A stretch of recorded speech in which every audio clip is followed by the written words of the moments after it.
I got the biggest smile on my face this morning because I get a chance to be back in the happiest place on the planet, which is our studio. And doing podcasts is probably one of my favorite things.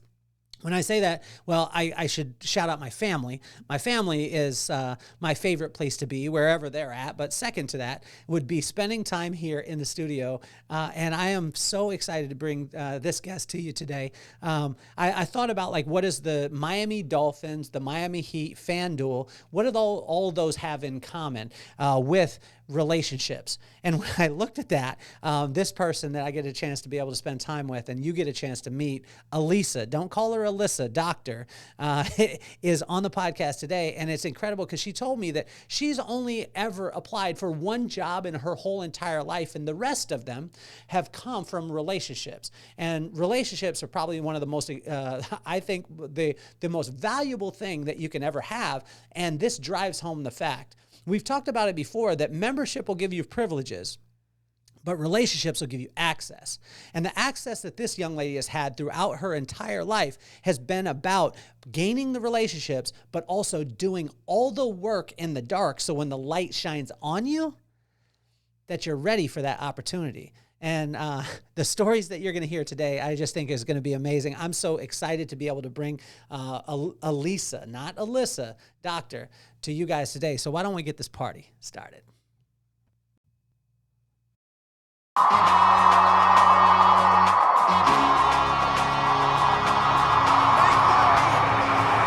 Nothing more on my mind. I got to shine, so every day I grind. Work in the morning, work in the evening. We's achieving, cause we believing. It's for certain, we put the work in. We ain't stopped just because it's hurting. Right before your eyes, so it's coming to no surprise. The takeover is televised. Over and over and over again. Make no mistake, we continue to win. Defeat never known, cause I will not lose. They wanna mimic my moves, but can't walk in my shoes.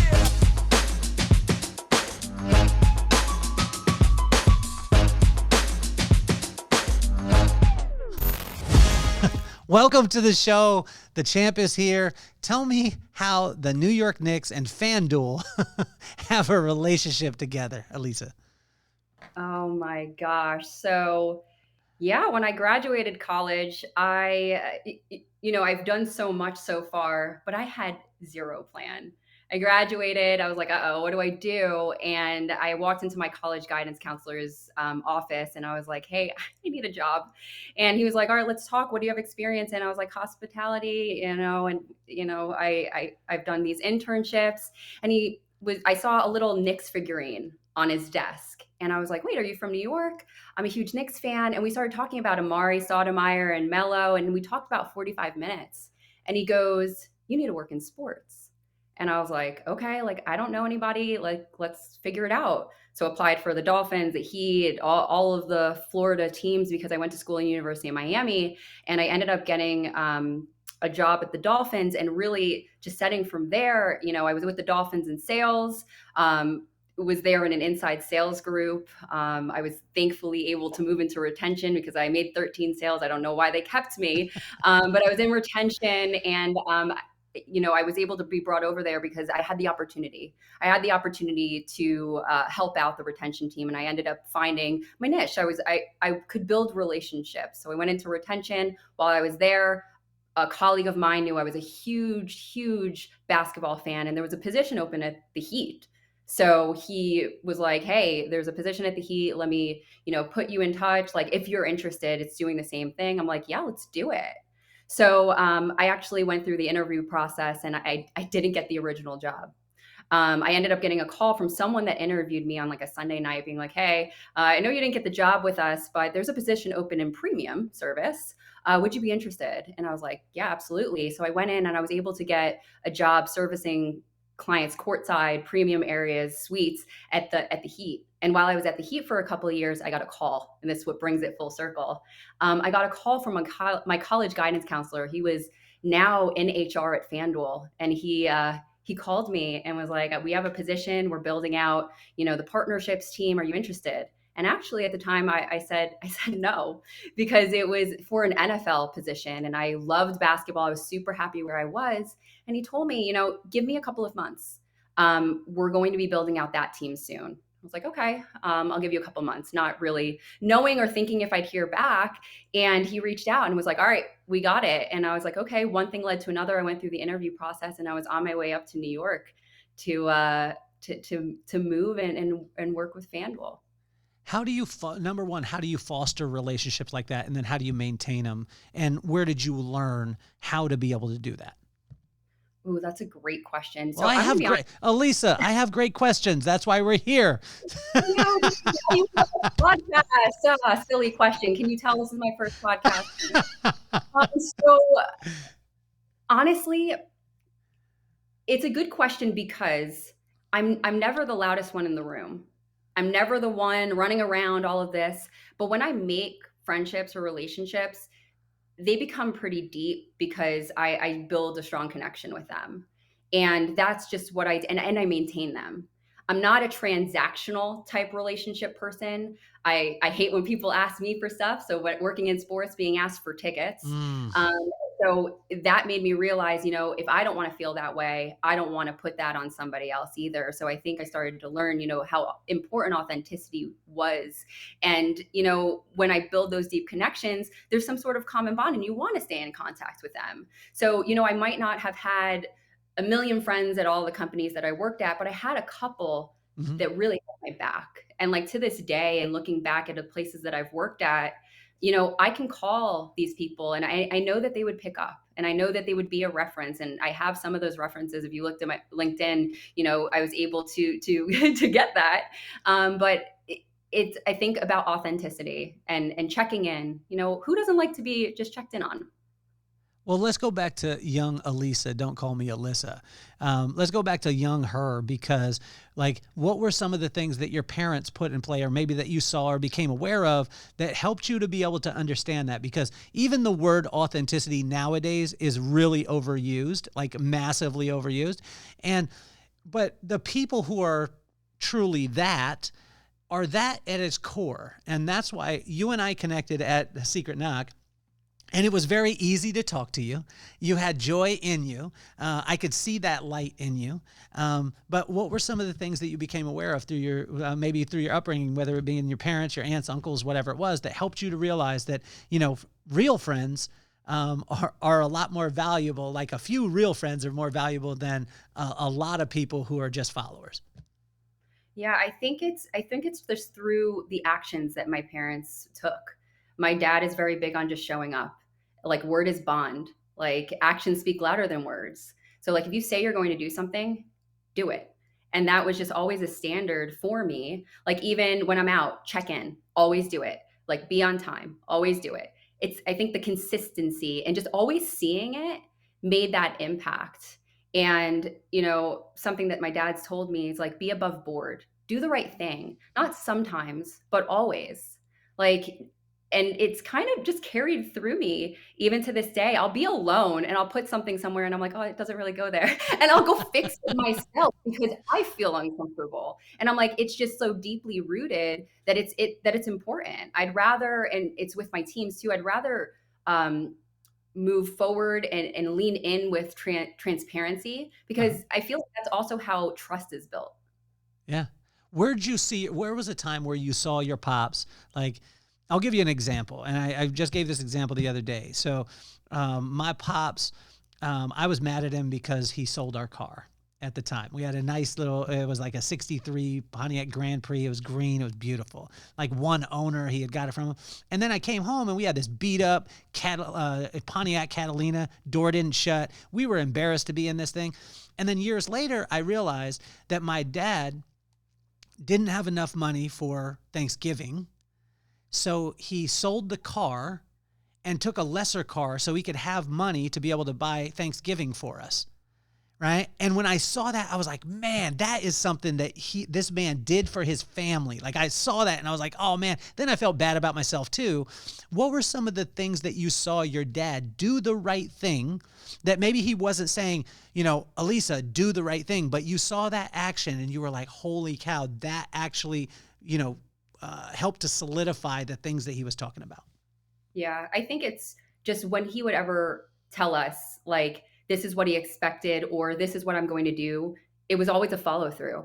I never had to think like, oh, he's just saying that. He doesn't really mean it. Like he meant it. Like if he said something, he actually meant it. Like if he said, you can reach out to me no matter what, and I won't ask questions. I've had to do that before, and there were no questions asked. So being able to build that trust and like actually mean what you say, and then also just seeing the consistency. Like we lived in Jersey when I grew up, and my dad would commute into the city. Just seeing him get up every morning at the same time, be just doing what he needed to do every single day, day in and day out, was just incredible to see. And something that, you know, when he would tell me, you know, give me advice, it wasn't just giving me advice, it was rooted in what he's done. And something that he told me that stuck with me since I was very young is hard work never goes unnoticed. And, you know, don't be so focused on the money will come. Just focus on what you're passionate in, and go after that. So that's just kind of been the motto that stuck with me, and it's really paid off in my career so far. How have you been able to stay when there's a world that's exactly opposite, right? It's like, do as little work as possible, but make sure you take pictures of it so everyone thinks that you're working really hard. This is the way that our culture is, right? And you said to me before we started recording that there was a time where you went through and literally erased a lot of the stuff from your social media. You don't want to post it out there. You just want to do the work in the dark. So when the light shines, you're ready for it. Like, who do you have when there's, sometimes you could get more advantage by putting it into the light, even though it's less work and it's going to, bite you in the butt later on. Who do you have as your bumper in your life to be able to keep you on track when, maybe you could get a little weary in doing the good things? I'm going to be honest, myself. I'm very self-disciplined, and I can explain where that comes from. Yeah. So when I was younger, I really struggled in school. So I went to, a lot of like therapists and people, and I was diagnosed, misdiagnosed, I don't know what it was, with all these different learning disabilities. So it was a struggle for me. And when I was applying for colleges, my college guidance counselor told me that all the schools that were on my roster were all reached, and I probably wouldn't get in. I should look at other schools. And that was my first time of like doubt from somebody telling like, you can't. And I was like, okay, you said I can. I'm going to show you that I can. So I got into all of the schools except one. I got deferred from it. And that was just like, okay. Then it just started becoming a game. If you said I can, I'm going to show you that I can. And then I just started like, I feel like my life is just a big game. I gamify everything. How can I be better than yesterday? What can I do to level up, to do X, Y, and Z? And it just became this big thing. Like so when I reinstated my Facebook and my Instagram literally last week, right before this, I looked back at posts that I had from like 2014 on my Facebook. And one of the posts was, my biggest fear is being the same as I was last year. And I was like, wow, this was just with me for so long. And it really is the fear that I don't get better. And being able to step away from Facebook, like from social media over the last year, and really focus in on myself. And it just skyrocketed my growth and the opportunities, and leaning into leaning into being uncomfortable. This year was very uncomfortable in the best way. What was uncomfortable about it? I did a lot of things alone. I decided that just because someone wasn't going to come with me, or just because I wasn't sure, didn't mean I wasn't going to do it. So when I went to Secret Knock, I went to Secret Knock Women first. I showed up alone. I didn't know a single person. And I was just like, I'm moving with intention. I want more from myself. And this is how I'm going to get more from myself, is by showing up, being myself. And it's just been compounding on top of each other, which has been really fun. So what about the dark side of that? Because there's the side of like, fearful of not getting, is what you just said, like fearful of not getting better each year. And the reason why I'm saying it is because I was on a plane one time sitting next to a guy. He said, what do you fear? I was like, nothing. And, I'd want to be a badass, and he was like, okay. He said, tell me about you, why you do what you do. And I said, well, I used to live in a 1-bedroom apartment with 5 people. And you know what? I'm never going back. So any day when I get up and I don't want to go to work, I'm going, because I never will go back to that 1-bedroom apartment with 5 people. And he looked at me, paused for a second, and he said, fear. And I was like, what? And he said, and then he asked me a couple more questions, and then he said fear after every one of them. And then he said, as long as you're working out of fear, you'll never get to the point where you actually want to, because you'll just be running from what you don't. So you seem to be on the positive side of that. How do you deal with that part and curb the fact that not burning negative fuel? Because when you said earlier too, about, hey, if you tell me I can't do something, I'll do it. I'll show you, right? And sometimes that can be burning something negative. It's not what we want to do. It's what we are going to prove to somebody else. How have you been able to balance that and keep it on the positive like you've been able to do? Yeah. So I think therapy, let's be honest, really reflecting on why was I doing that? Because that was a pattern that got me far. But then this past year, it was, do I like myself? Like, do I truly like myself? And do I know myself? And that's the journey I started going on. So I wasn't, to your point, doing this because I'm trying to prove somebody else wrong, but I'm doing this because I want to get better.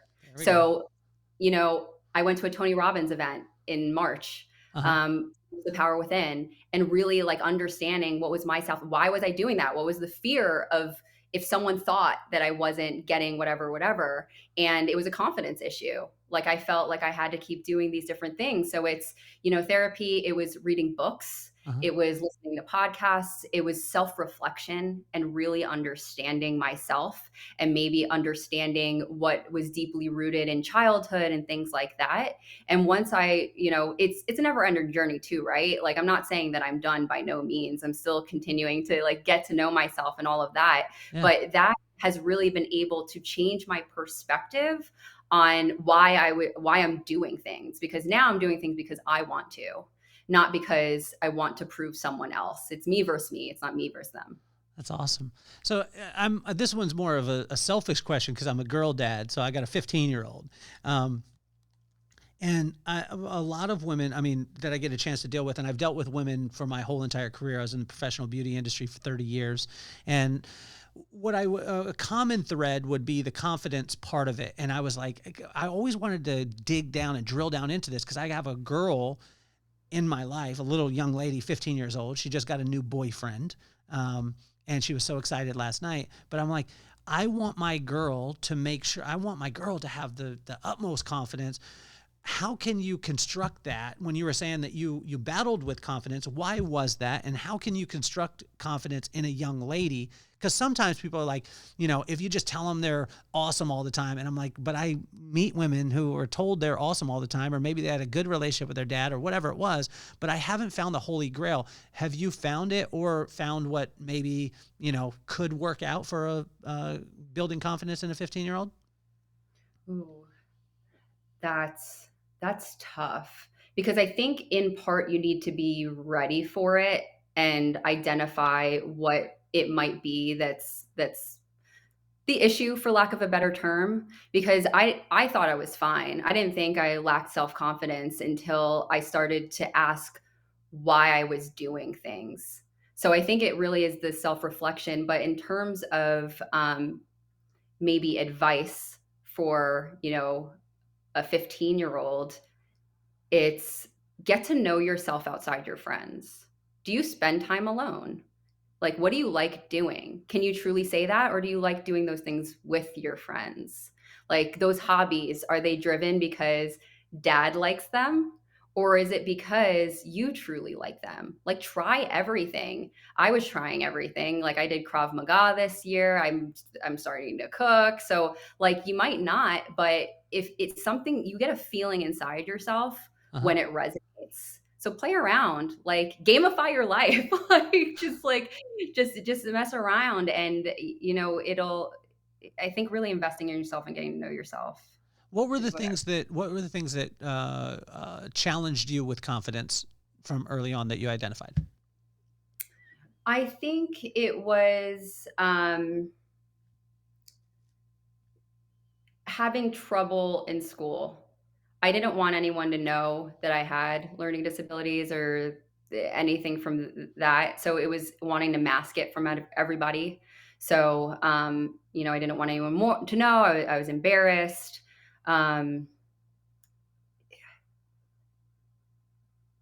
I'm trying to think, how do I formulate this? What was the Was it confidence? because of expectation? Was there expectation on you to be at a certain level, or was there kind of pressure that way for you? There actually wasn't, which I've done reflection on this. There wasn't pressure from my parents. Maybe societal pressure living in the places that I lived. So, like Miami and New York and the different areas and working where I worked. Um, but I don't know. I don't What have, about the young? What about the young part? Because you just mentioned Miami, but that was one you got in your professional career. You're as far as work wise. But let's go back. Young Alisa, that is seventh grade, sixth grade, stuff like that. Like every girl is going to deal with some sort of confidence issues, no matter who you are, where you come from, whatever it is. What were some of those things that you look back at, and that confidence kind of stemmed from?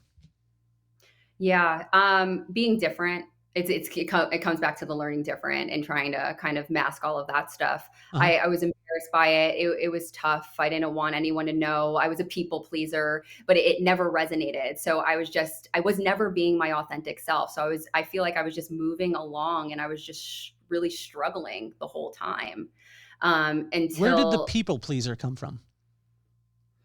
hmm, the people pleaser, just wanting to be liked. Where do you think that came from? Ooh, you are digging deep. Well, I mean, we could have a surface conversation if you want to, but I mean, I'd much rather get to know like this, Yeah. because most of the time people don't talk about that stuff. And it's like, hey, I'm a people pleaser. Well, I could say this. I've never seen a doctor birth a baby and be like, oh, this one's a people pleaser. You know what I mean? That's environmental. And it's, or most of the time, this is just I've stayed at a Holiday Inn Express, so I think I'm qualified to talk on these things. But what would you like? Where do you think the people pleaser part came from with you? Um, People pleasing. I think it was because I wasn't happy with who I was. So I wanted to be someone else. I didn't know who I was. I didn't know what was important to me, which came later on with a Hmm. lot of the work that I did. So I think it was a confusion of who I was. So I just wanted to be like everybody else. I wasn't leaning into, I'm not supposed to be like everyone else, which is where I'm at now. Like, I don't want to be like everybody else. But before I did, because I wanted to be accepted, I Yeah, wanted people like me, and I wanted all of that because I didn't want to stand out.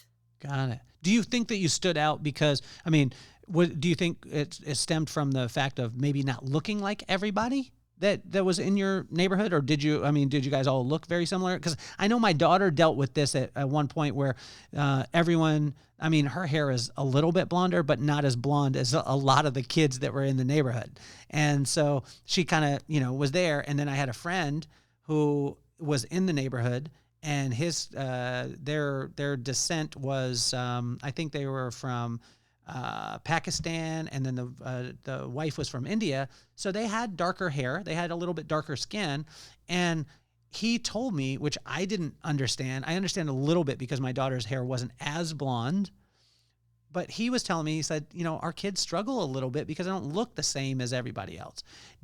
Was that a portion of it, or was it mainly like you just had different interests than others? Yeah, I think that is definitely a component because I'm not only biracial. My parents aren't religious, but if we were to come down to it, my dad comes from a Jewish family and my mom's from a Catholic and like Christian. So there was a little bit of an identity crisis when I was younger. Like, I wanted to be like everybody else. So I didn't really talk about my background. And I was telling you before we got on here, I rejected the Chinese food, I think, because I wanted to fit in so bad. So Yeah. yeah, when I was in middle school and all of that, it was predominantly, a white school. When I went to high school, it was a little different.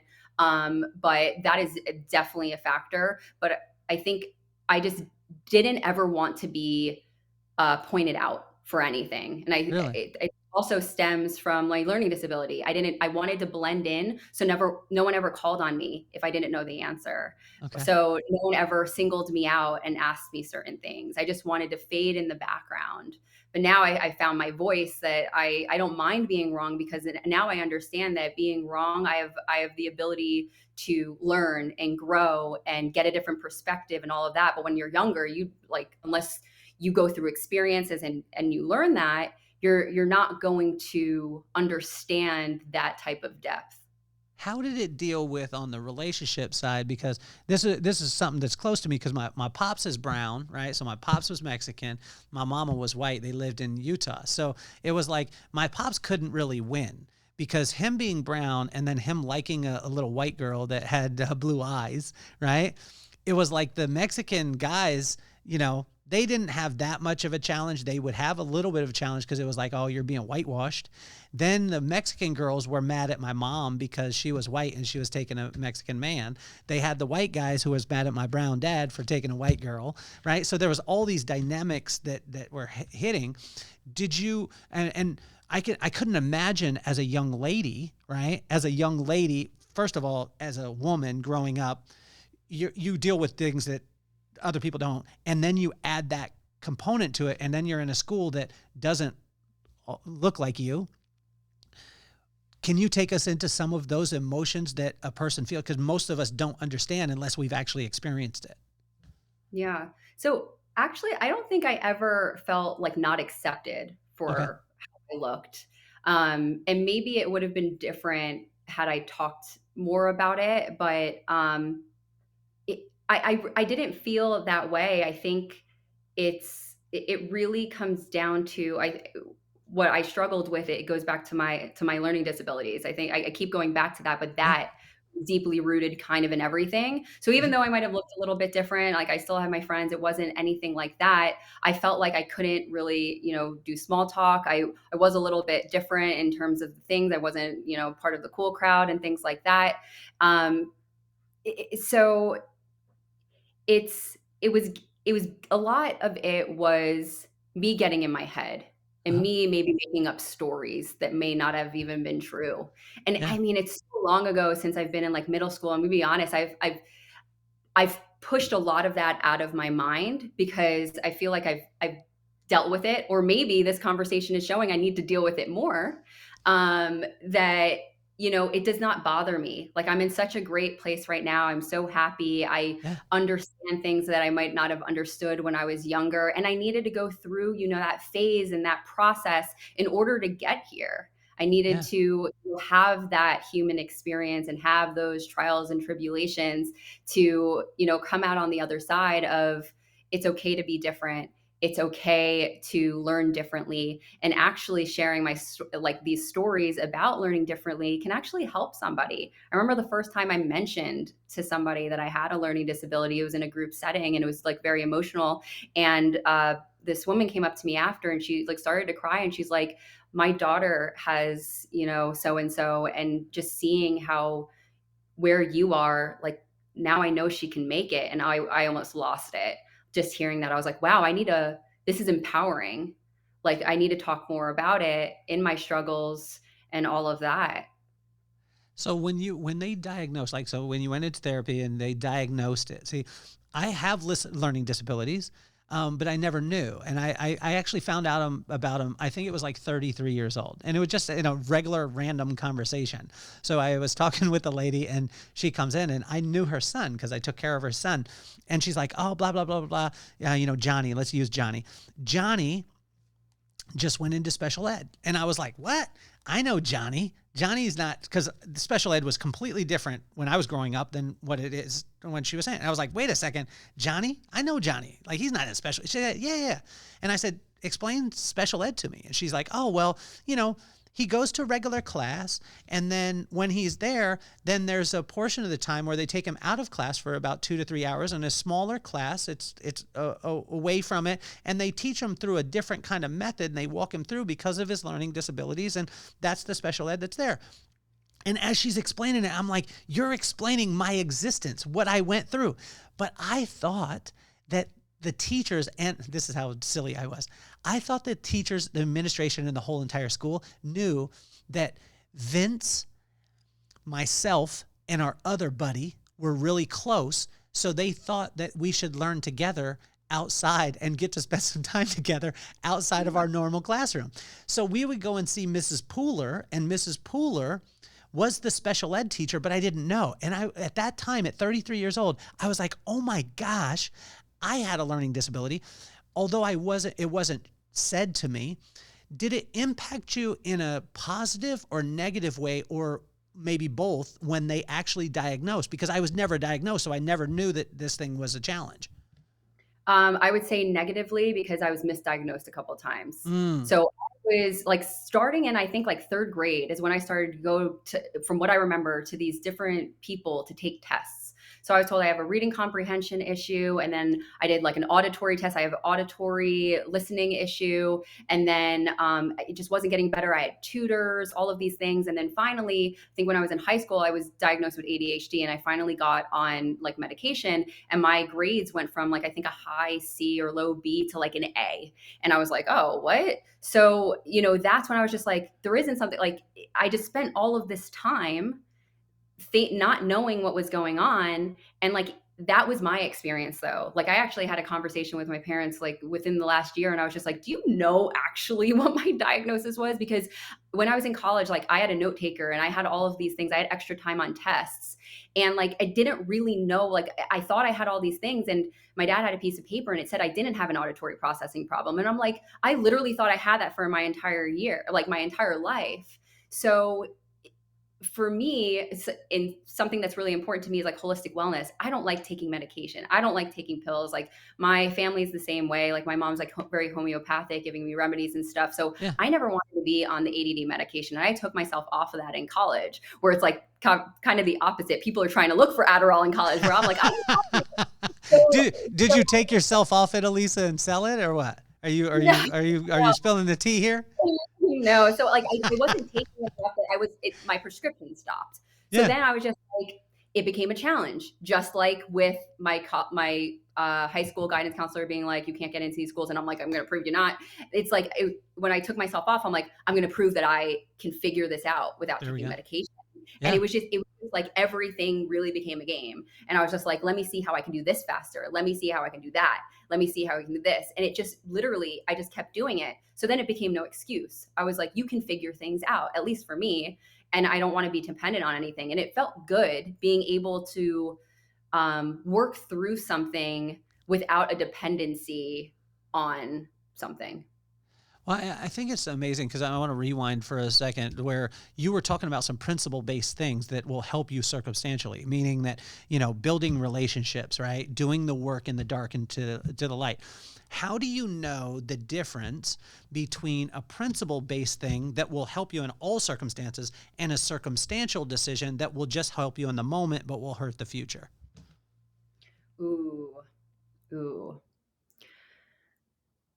Circumstantial thing that will benefit in the moment but hurt you. Yeah, because what I mean to say is, say, let's take, for instance, FanDuel. We were talking about it earlier, right? Yeah. Back in the day, sports betting would get you banned from the Hall of Fame, and Pete Rose, who should be in the Hall of Fame right now, is not in the Hall of Fame because he bet on sports, right? But today, my son, like, if he wants to, could bet through me, and it's encouraged on TV every single time that I watch a game. So a worldly principle or a circumstantial principle, like that circumstance, it was right in that time. Or my wife drinking one glass of wine while she was pregnant. And then when we had our second child, they were like, no wine at all. So circumstantially, things will change, but principles stay the same all the time. How have you been able to know the difference between the two of those things? So because you're a long-term thinker and you've had sustainable success, which means that you've been working off principle, but how do you decipher whether it's a principle or just a circumstantial decision? Ooh. My principles are so deeply rooted with like integrity and doing the right thing that's just what I move with initially. Mm-hmm. So I don't really look at it in those two ways. I always look at it for long term. Like, Okay. what is the most important thing now and long term? And if I have to make a decision, something like that, I would wait it.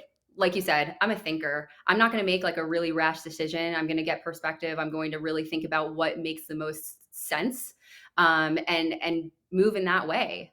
Like when I was at FanDuel, I started when it was just daily fantasy. Like we weren't even sports betting, and it was a little tumultuous when I was there, and it just dawned on me that given the landscape that we were in, like chill, things don't need to be like all out, all over the place of what's going on. Like you're representing the company. And Got it. it was just deeply, I just always understood, when you're at a company, you are more than just yourself. And I learned that by being in a sorority.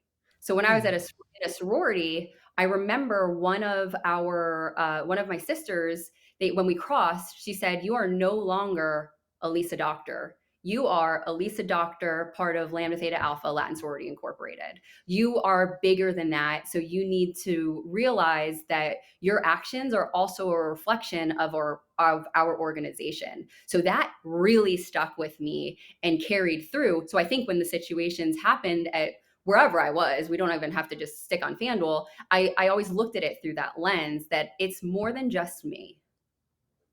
How can you help that to be less constrictive though? Because there's a portion that is like that's going to shake their hand at you and be like, "Yes, that's amazing, Alisa, amazing." And then there's the other side that's a large portion of the society that's going to be like, "They ain't trying to tell me what to do. I just only work there. It's not who I am. I need my freedom, all the things." How do you walk that line? Because I mean, I'm the side of I'm pumping my fist right now, Alisa, like you're like, this is awesome. I love that. But there's also, again, how do you speak to that other side that's saying, I work at Burger King. They ain't trying to control me. You know what I mean? Hmm. Hmm. I would say, it only takes one time for something to happen. And now what? Then you're going to reflect back, I shouldn't have done that. What are some of the things that you have in play in your life that help you is it like, you think back to your pops's wisdom, your mom's wisdom, the relationship that you have with them, and that kind of almost brings you back to center, or what is it that does? I think it's that, but also just the people that I've met in Mm, life. And whether, yeah, friends or just really successful people, it's, you have to think broader. Like you have to think bigger. uh-huh. And when you think narrow minded, like how far are you going to get? You might just get right here. Yeah. But if you want to have longevity, you have to think longer term and what the impact of your actions will potentially have. What do you deem as successful? Like, how do you define it? Because my brother was big on this. I said to him one time, just in passing, I was talking with the guy and I said, "Oh man, he's hugely successful." He said, "Stop." He said, "Why?" And I was like, "Oh, he's got this company, he's doing this, he's doing that." And he said, "Stop." Yeah. And so what was your definition of Yeah. success? No, I like that he did that because success is different for every single person. Success for me is being happy with what I do, like deeply being passionate about my work, Yeah. about being challenged, not having a roadmap. A lot of the jobs that I've had have been first of. My current job at MGM Resorts is first of. FanDuel, first of. When I was at 160 over 90, although it was experiential marketing, doing events, a lot of the projects that I came onto, it was the first time doing that project. So I really liked no roadmap. I really, really like that. So I love being challenged. I think when I stop being challenged, I'm no longer successful. Like this is like, I don't know where I go from here. I'm going to get bored. And then what? Success is also being able to give back. I've had so many amazing mentors and people in my life that have given me time, that have given me, guidance and their perspective. And you don't have to take it as gospel, but I want to maybe inspire or give time and all of that stuff to others. And I may not have the best advice for how do I give confidence to a 15-year-old, because I do think everyone has their own experience. But it comes with realizing it first. So, if they see different things, it's like asking why questions. Don't solve it for them. Why do you feel that way? Did you think about where that came from? Like you were just doing to me. And I was just like, wow, I didn't think about some of these things, or maybe I worked through it and I just don't want to look at it anymore. But it's, maybe those are things that I need to reflect a little bit more on. What was it? Maybe that could get me to that next level by just reflecting on some of the questions that you asked me that, I wasn't expecting. So here's the thing, and this is a hypothetical. Hypothetically, you changing your favorite team, say from the Knicks to the Heat, this could be a big thing. And hypothetically in my life, there could be a friend named Johnny, that Johnny was a Miami Dolphins fan. And somehow, some way, he didn't call the council. He didn't put in an application, but he just turned into a Saints fan. This was not okay with, hypothetically, with the friend group, hypothetically, that I had. When you changed over from the Knicks to the Heat, did you call your friends and apply and ask them if it was okay? Or did you just do this and think that it was okay to become a fan of a different team? Oh, I didn't think it was okay, but I just did it. Because, when you start to work in sports, it's a little different. Like, of course, you have your fandom, but working for a team, you become a family because it's a bond kind of like no other, because you're all rooting for said team. So it would have been, hard for me to go against them, especially because I really respected that organization so much. And I grew up a Knicks fan, all of that, but the Arisons, Pat Riley, like Coach Spo, like they talk about Heat family. They talk about Heat culture. And it's not just the basketball side. I felt that so much when I was working on, on the business side and many years after.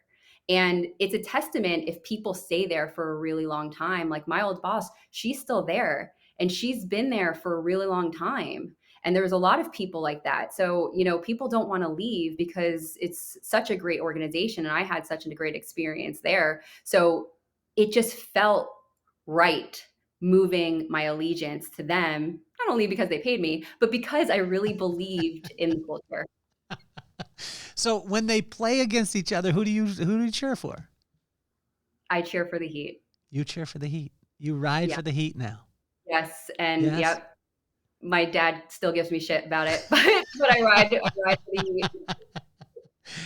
I want to go back to something really quick because you were talking about, the success is in the challenge and the accomplishment of that thing.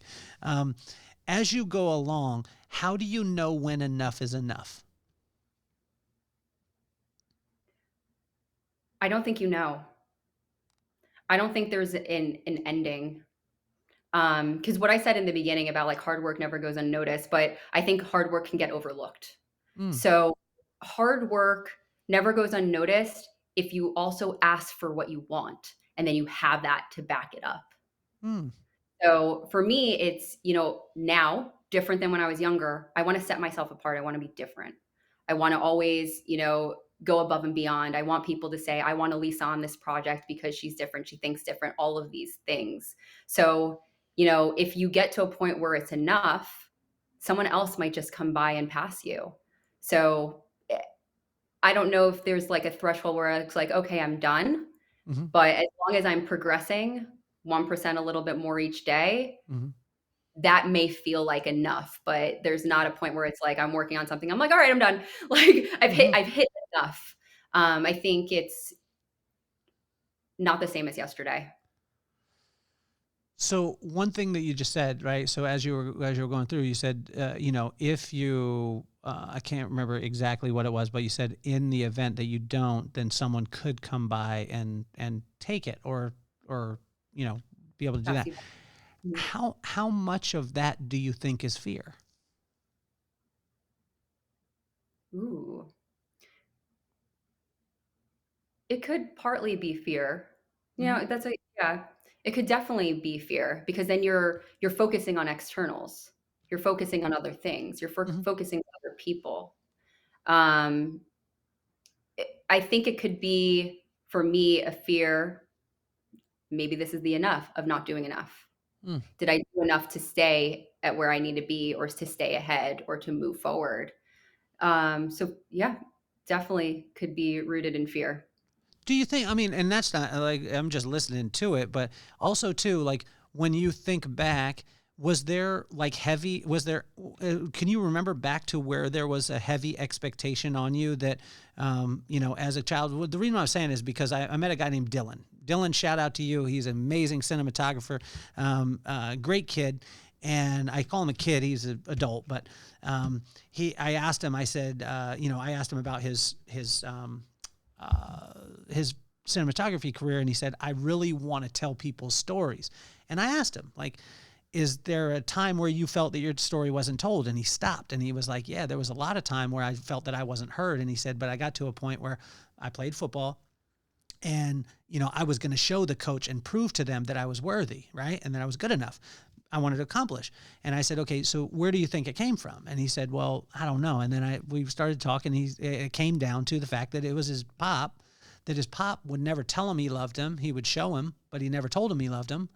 And it was amazing because he had that kind of thought process, and it switched. And he was like, I've been running to try and prove to my dad through my coaches, through all these places, that I was worthy or whatever it was.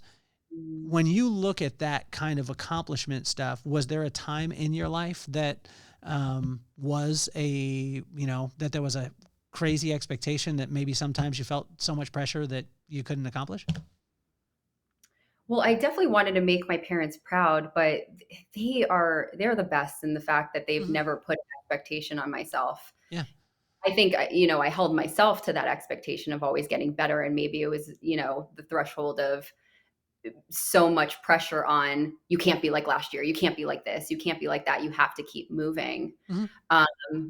So yeah, I might've set that expectation on myself. Again, going back to, I don't want anyone to be able to know that I have a learning disability. So I have to be ahead of it. Gotta go. So no one can ever know that I was struggling with something, because if I'm at the top of my game, that won't even be a thought. I remember when I started talking about that stuff, people were like, really? I had no idea. And I'm like, my plan worked. Yes. But it's like that was really my entire childhood, for like a big part of it that really I struggled with. What allows you to let go and belly laugh now? Like, what makes you, like this morning, I was writing this morning, and my dog had, I let him off the leash, and my dog dive bombed my neighbor and hit him right in a place where a boy is not very comfortable for a boy to be hit. And then literally jumped up and was hitting with the hands and just bap, bap, bap to, getting this neighbor. And I was belly laughing about Ziggy, like seriously, like dive bombing this guy. And I couldn't stop. I was at 5 o'clock in the morning. I'm laughing by myself. And so I had to write it out and then send it to my friends. And I'm laughing as I'm sending it. What are some of those things in your life that make you belly laugh and just free you up to just be? Ooh, to just be. I feel like there were two questions in there, because at first it was like, how did I how can I now laugh at, what it was before? Yeah. Right. I think, and it's like an external thing. Like when I started to tell my story, people really appreciated it. Yeah. So it let the fear kind of melt away. Okay. That it didn't have to be like everyone else anymore, and I can embrace my individuality. And what I do to like, what do you do to release? Like, I mean, laugh and belly laugh. What makes you like just forget about it? Because when laughter is one of those things that it really makes you forget about, even if you're in a challenge, you start truly belly laughing. It takes you to a different place. What does that for you? It's just like silly shit, like dumb shit.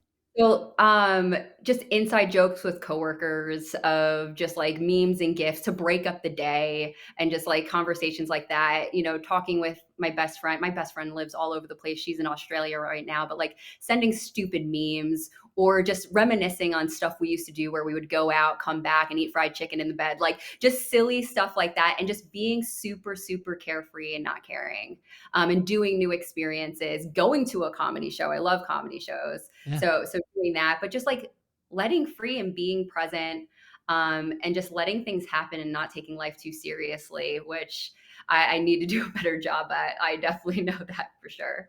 Who's your number one rock star? Like whether it be a musician or an athlete or a actor that that would be your one that you want to meet. I've got a couple of them, and I'm going to name them. Number one, Maxwell. He has the same exact birthday as me, May 23rd. So he's going to perform at some point at a birthday of mine, some point, and we're going to meet. He'll be on the podcast. It'll be amazing. Second is De La Soul. De La Soul needs to play for my 50th birthday. They're my favorite group of all time. They're the greatest. If I got a chance to be able to meet them, I mean, well, I have met them, but I want to have them on the podcast, and I would like them to perform at my birthday. So who would be yours? Allen Iverson. What? Yes. Hands down. He just does not care. Like, he is unapologetically himself. Like, back then where it's like the whole thing about practice, it's like practice, you're talking about practice. Like, he was just him. Like, he still wears cornrows. Like, he is just him. And like, I want to just like be like that. That's like what I'm striving to be. Just don't care. Be yourself. And that's what I've really leaned in. And it's so freeing. I think that's what made this whole process so easy, because stepping into yourself, and like, especially when you're trying to hide behind certain things, being younger, it's hard. But when you get over that hump and you start to live authentically, it's like a release, and it just feels right. And it's just like, like, I don't know him, but like, it just feels like he's just been always doing that. What question would you ask Allen Iverson, AI, which we need to get him on the podcast? Allen, if you're listening, we're coming for you. We're going to get you at some point. Well, I'm connected with at least one or two people who are connected to you, so we're going to get you. But Alisa, what would you ask him if you had Allen Iverson on the podcast, or got to hang with him? What would you ask him? Just that, like, what was it that allowed him to feel that he could just be unapologetically him, like in all aspects, in the league, in everything, where they might have had you wear like suits and all these things? Like, what had you say, like, F it, I'm just going to continue me? Like, was it was it guidance? Was it just, that was the mentality? What was it?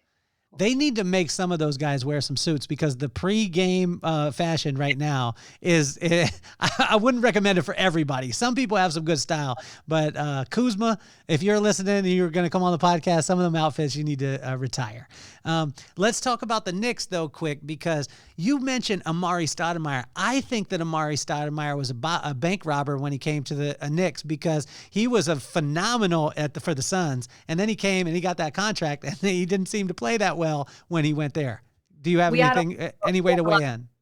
We had a lot of hope, especially like right after Melo ended up coming in. And that, like, I mean, when I went into my college guidance counselor's office, like, that's what we talked about. I was like, this is so exciting, blah, blah, blah. But like, I don't know if it's like the Knicks, it's up and down. Like, I went to University of Miami. We call them the cardiac canes, because it's like you get so close and it's not. I feel like the same thing with the Knicks sometimes. But I'm gonna be honest, having worked in sports, and just recently, I think it might have been since the pandemic, I do not follow as closely as I used to. I've really been focusing my time and effort just different places, on personal development, on books and stuff like that. So like, I couldn't even tell you what anyone's record was right now.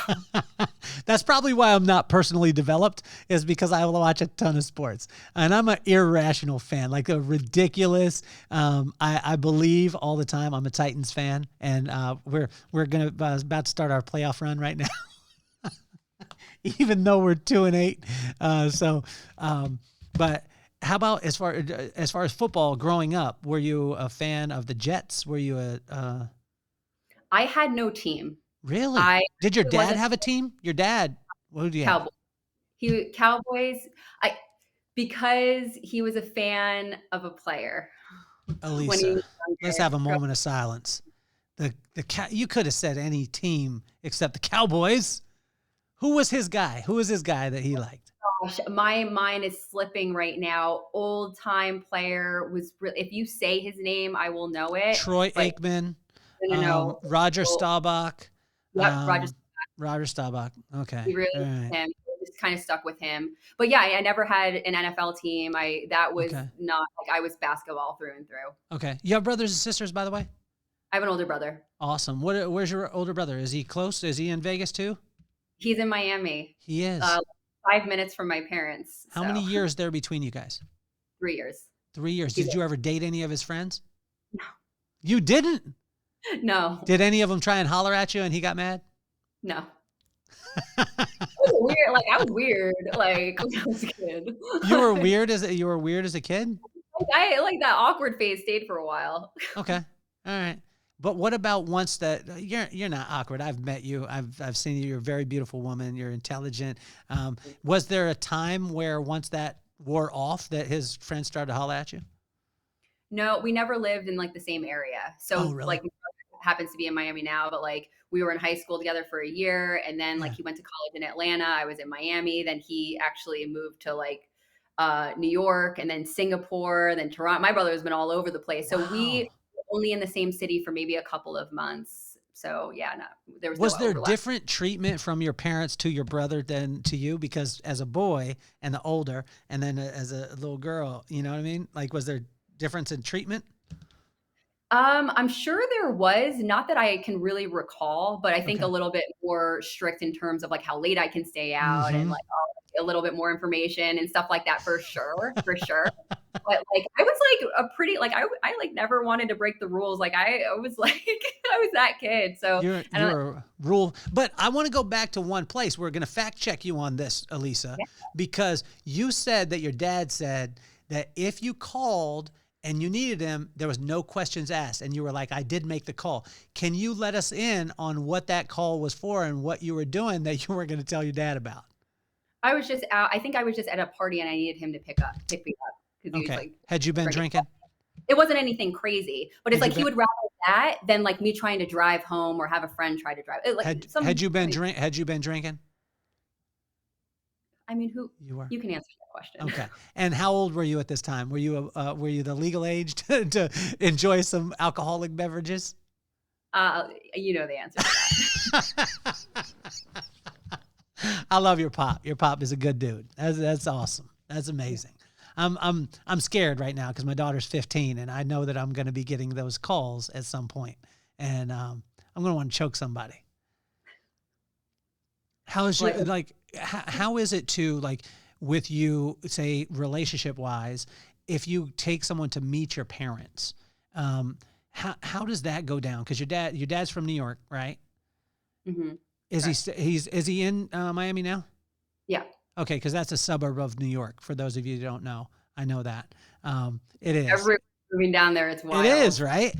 The Wall Street of the South, they're starting to say. Does your dad like does your dad flex like clean a gun, make sure that the boy knows? No, not at all. No, no, He he just connects. doesn't. He just connects with them, or does he stay Yeah. standoffish? No, he's great. I mean, there's not many that my parents have met, but like my dad is such a good guy and like everyone gets along with him and just, I'm not going to bring someone back that, I wasn't serious about. So, Yeah. yeah, it's always been good. What do you think the most unfair advantage that you have because you grew up in New York that other people don't have? Because I noticed that East Coasters have a unfair advantage, but what do you view it as? Well, I didn't grow up in New York, so I don't even want to claim that. I grew up in Jersey. Okay, all right. Well, I know, yeah, and I love that you did that because my friends from upstate New York, I want to call you out. You don't live in New York; you live in the Midwest. So What? I want to tell you that because when I went to upstate New York, like it's Iowa. You know what I'm saying? It is not New York. And Yeah. so thank you, Alisa, for being authentic today and saying that you didn't live in New York, that you lived in Jersey, but Yeah. living on the East Coast because it's a different thought process. What unfair advantages did you have just by growing up in the environment? Everyone's very fast paced. And I thought that was a normal pace, like of just like with work, with drive, with all of that. It's just like go, go, go. When I lived there, like people walk fast, people talk fast, people are very driven. Like West Coast, I notice it a little bit more chill, Hmm. like not so stressed all the time. So it's like high stress levels over in there. But I think it's because everyone's in such a pressure environment. So it's like when I was younger, like the prove wrong with all that stuff. It's everyone was proving so hard. You just Yeah. fell into that culture that it was normal. And then I put like extra pressure on myself to try to go even further. So I think the unfair advantage is that a lot of people in that area just have that mindset of like, go, go, go. That makes sense. Are you a hip hop fan? I am. Okay. Top five groups or MCs for you. Ooh, top 5. I'm a big Tupac fan. Okay, what era of Tupac? I want to know. Like what? Like Like original, like out, like like was. what? What's it? What album? I'm really bad with names of things, so Okay. you're really.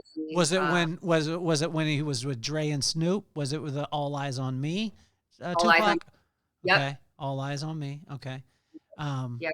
yeah, I was a fan. Keep going. So Tupac, we got Tupac. I like Jay-Z. He Okay, can be so wrong. 44. questionable right now with the Diddy stuff. Questionable, but I'm gonna let it slide. Hey, He's a stick Alisa, music. Alisa, I am okay. I'm letting it slide. So we got Jay Z in there. But we're letting that one slide because the 180 million bottles baby oil. So go ahead, go ahead. Uh, I like hip hop, but that's like not my number one genre. If you Okay. really wanted to get into Ooh, it, what else? I like as a kid I was like punk, alternative, Blink. Okay, Like I'd rather go that route. Like you're asking that, so I'm answering. But like I okay. liked Blink Let's go 182. top. Who's your top five then? Blink 182. I went to Got go it. see recently. It's not going to be top five because I just don't think in that realm. But I really liked Linkin Park. Got it. Um, Good Charlotte back in the day. Yes. Taking Back Sunday. Um, I like the Used. I'm trying to think. There's a festival that's here. It's called like When We Were Young, and I was looking at like what the lineup is like for coming up, and I was like, oh my gosh, I need to go to that. Yes. Like that one, and they also had Lovers and Friends, where it was like a lot of like the Oh yeah. R&B Uh, guys that came in. So yeah. Who would be your top one that you want to see in concert right now? Ooh. I would love to see. This is going to be out of left field. Stevie Okay. Wonder. Whoa. Yes, I've got to see him. Really, Yes. I saw amazing. him. I saw him at Bottle Rock. Bottle Rock is the grown folks Coachella. So if you're grown and you don't want to be dirty, nasty for like a weekend, the best festival in the world is Bottle Rock. Has the best food, best wine, amazing experience, but make sure you go Skydeck VIP at least. It's phenomenal. Who's the best concert you've ever seen? Mm, It's a good question. When I worked for the Heat, I was able to see a lot of concerts at the arena, which was awesome. Um, I'm going to say 2. I really liked Billy Joel. Mm, He was big. And probably Justin Timberlake. He very put on good a performer. performance. Did Yeah. you see him with Jay-Z? No. Okay, see, I saw him with Jay-Z at Soldier Field, and I felt so bad for Jay-Z because JT is so talented and he could play all the instruments, and Jay-Z doesn't. And so Mhm. JT would play the instruments for Jay-Z, rapping over the top of it. But then when when JT would come out, Jay-Z would be like, he couldn't do anything. And Oh, JT got everybody so hyped. Jay-Z came out and it was kind of like, it's still in a crowd of 70,000. He still did his thing, but I mean, he was so overshadowed by Justin Timberlake. It was unreal. wow. Yeah, I actually saw Justin Timberlake this year as well. He came to T-Mobile Arena and just as good as when I saw him He's years ago. he's so good. So good. Mhm. I didn't think that he was going to translate when he came out of NSYNC. I was like, this dude, no way. And then I saw like hip hop heads, like because obviously with Timberland doing the production of his stuff, it was unbelievable. You know who the best concert that I've ever seen in my life, and my friends laugh at me on this one? Jonas Brothers. I would laugh at myself on that one. But it honestly, Ed Sheeran. I can see that. I can see him being really good. Ed Sheeran, I don't know if you know this. I didn't know this about him, but he actually does the whole performance and produces the whole show right in front of you with no band, Wow. just himself.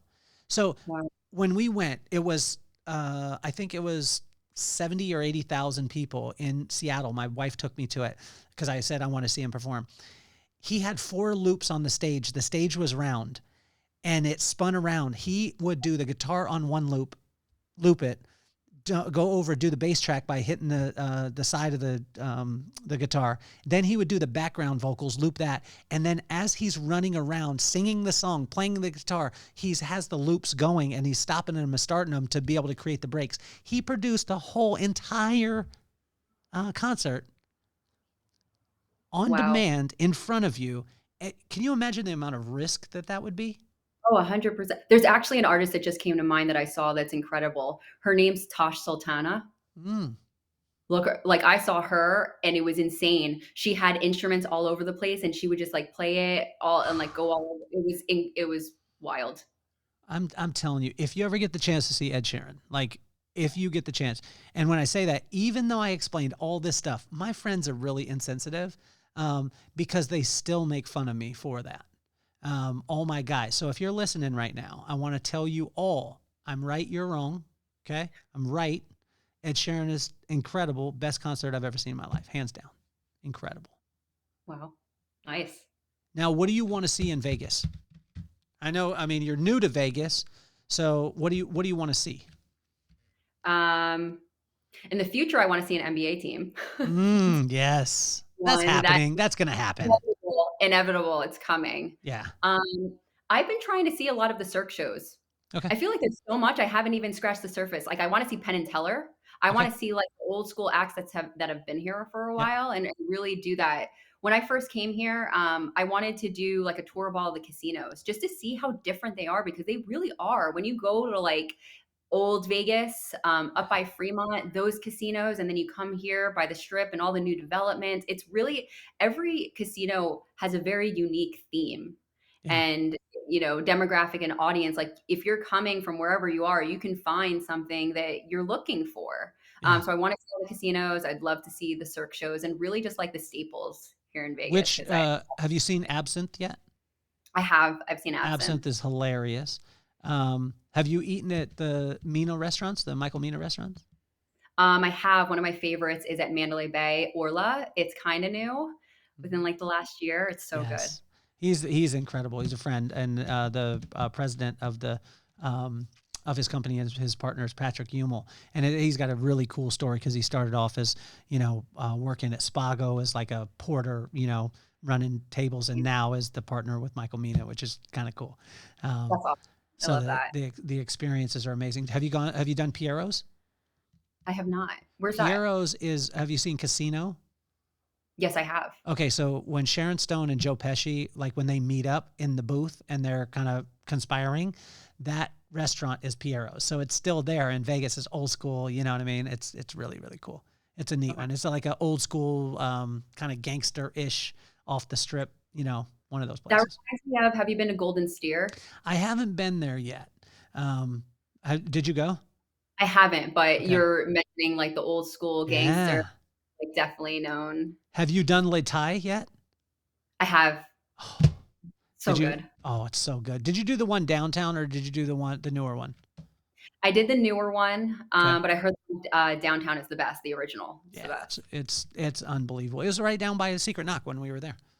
Oh. It was yeah. We went for lunch one day. Yeah. I don't know what I'm thinking. Yes. Okay. Yes. It's right there. What's next for you?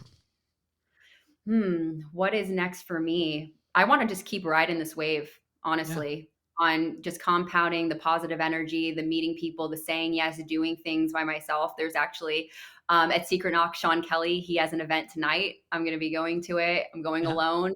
Just, really riding the wave. That's awesome. That's incredible. So we're going to have all your handles in the bio. You can check out Alisa. Don't call her Alyssa. She is not a Knicks fan anymore. New York. Take that.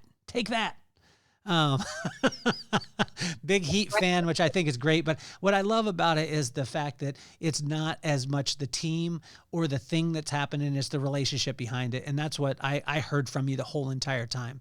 And be willing to do the work that other people aren't willing to do. You know what I mean? And not shining the light always on yourself. Just do the work and it'll work out. Yeah. So I started the podcast because of my two kids, Maddox and McKenna. Maddox is 13 years old. He's into sports. McKenna is 15 years old. She just got a boyfriend yesterday, and she's into theater and, singing and everything like that. What advice would you have for Maddox and McKenna? And if you could use both their names, it would be awesome. For Maddox and McKinnon, I would tell you to bet on yourself. McKenna. Sorry. Yep. You're good. I would tell you to bet on yourself. Your best investment is yourself. You're never going to be upset for putting a little bit more love into bettering yourself every day. Well, you're incredible. Thank you so much for your time. Thanks for being open too, as far as like for every one of you guys listening, you guys know that I don't send any questions to anybody. I want to have a real conversation with somebody. And it was cool to be able to, I want to compliment you on, allowing us into your world. And your world is so fascinating, going from the Dolphins to the Heat to FanDuel to, MGM, what you're doing now. It's just incredible. And I want it to be one of those things too, the huge message I put on your on one of the posts yesterday is I put Beyonce, which I know you're a Jay-Z fan, so I had to, maybe that worked out. But it was Who Runs the World Girls, and I just want my daughter, especially at 15 years old, to see women who are doing what they love, that are in places that traditionally, a lot of times it's boys' clubs, and I want her to see that these things are possible, and you're making that possible. And thank you so much for doing that, Alisa. Thank you so much for having me. Well, you're incredible. If you're not subscribed, go ahead and subscribe. You should feel bad about yourself. You need to comment, share it with a friend if you can. Check out all the things that Alisa is doing in the bio. You can check her LinkedIn and check all her social and everything like that. Alisa, it is absolutely a pleasure to spend time with you. And you're officially off the hot seat. Peace, love, and soul.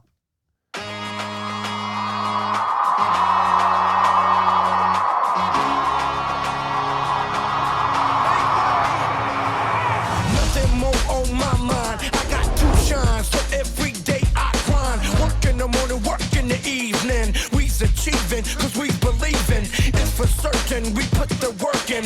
We ain't stopped just because it's hurting right before your eyes. So it's coming to no surprise. The takeover is televised over and over and over.